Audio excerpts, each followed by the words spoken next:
লাইল kitchen বিস্কুটি আজকে আপনাদের বানাই দেখাবো তাল দিয়ে কেক। তাল দিয়ে কেকটা কীভাবে বানায় শুরু থেকে শেষ পর্যন্ত দেখবেন। ভালো লাগলে লাইক শেয়ার কমেন্ট করবেন। আর যেসব বন্ধুরা ইউটিউবে নতুন চ্যানেলটাকে সাবস্ক্রাইব আর ফেসবুক পেজের থেকে যারা দেখেন পেজটাকে ফলো করে পাশে থাকবেন। তাহলে চলেন এবার রান্না করে চলে কীভাবে কেকটা বানাই শুরু থেকে শেষ পর্যন্ত দেখেন। তাল দিয়ে কেক বানাবো, 2টা ডিম নিচ্ছি।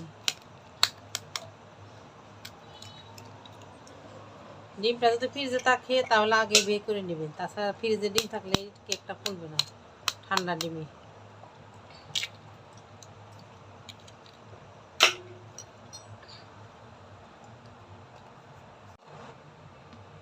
পরিমাণ মতো চিনি দিয়ে দিলাম, আপনারা আপনাদের পরিমাণ মতো দেবেন।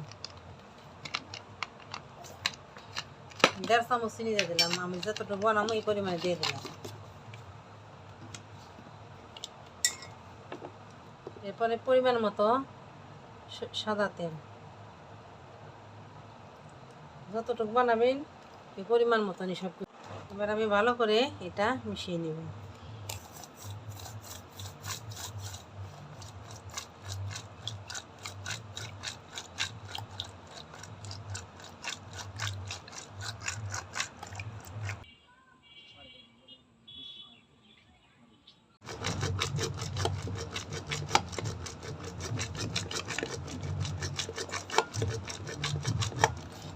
ডিম আর চিনি আমার কাটা হয়ে গেছে, এবার আমি বাকি উপকরণগুলো মিশিয়ে নেব।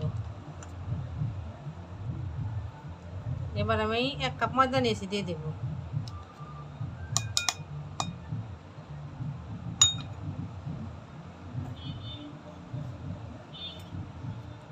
যেহেতু তাল দিয়ে কেকটা বানাবো তালটা দিয়ে দেব। তালের পালটা আমি বের করে নিয়েছি, এটা দিয়ে দেবো। এবার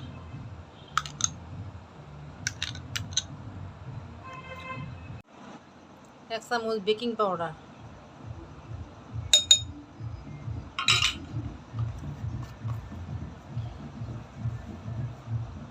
এবার আমি ভালো করে মিশিয়ে নিব।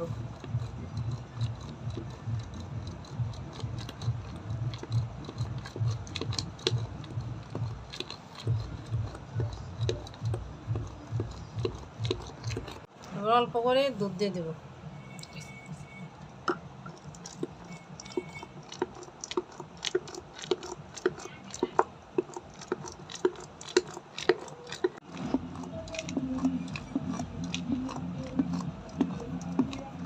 এভাবে ভালো করে কেকের ব্যাটারটা বানিয়ে নিবি। ভালো করে না ফেটলে কেকটা ফুলবে না।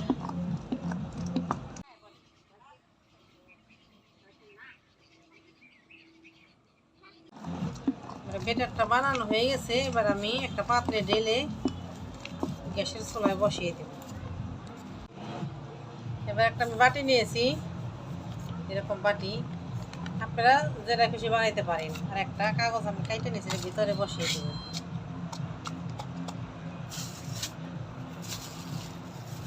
এবার আমি ব্যাটারটা ঢেলে দিব বাটিতে।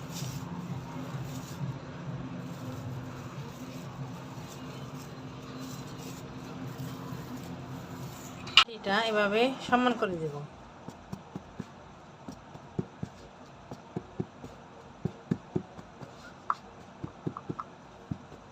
এবার আমি ডিজাইন করার জন্য কয়টা কিশমিশ দিয়ে সাজিয়ে দেব।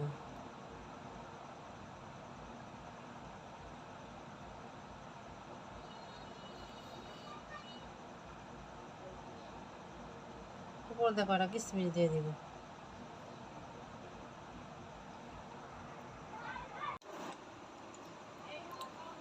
এবার আমি কেকটা চুলায় বসিয়ে দিলাম।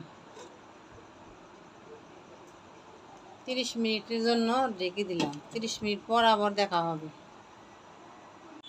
দেখেন বন্ধুরা, কেকটা ফুলে কতটা বড় হয়ে গেছে। কতটুকু দিয়েছিলাম, কত বড় ফুলে হয়েছে দেখেন। এবার কেকটা গুছিয়ে দেখবো কতটা সুন্দর হয়েছে।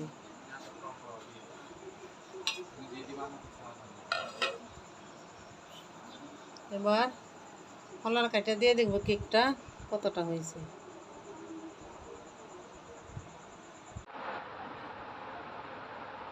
এবার আমি ঢাকনা গুছাই দেখবো কেকটা কতটা হয়েছে, এটা কতটা সুন্দর হয়েছে ফুলে।